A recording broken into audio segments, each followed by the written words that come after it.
Pilki keleliai dulka, pilki keliai, prie jų berželių pulkas, žali beržai. O kaip aš pasilgau, močiut, tavęs, kur tas kelelis ilgas mane nuves, kur tas kelelis ilgas mane nuves.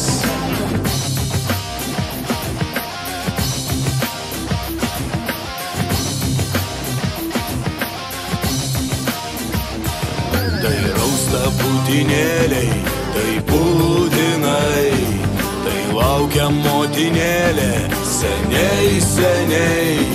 O kaip aš pasilgau, močiut, tavęs, kur tas kelelis ilgas mane nuves, kur tas kelelis ilgas mane nuves.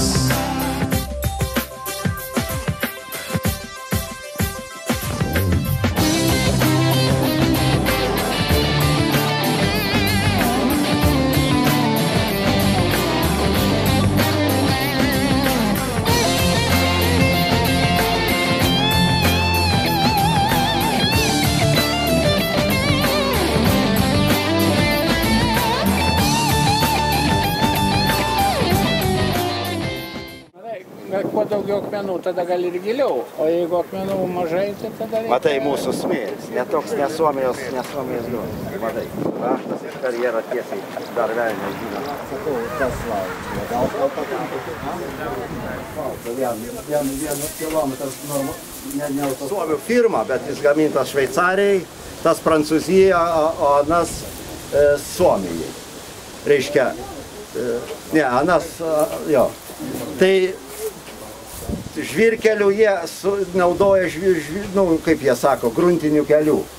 Mes sakom žvyrkelių, gruntinių kelių renovavimui.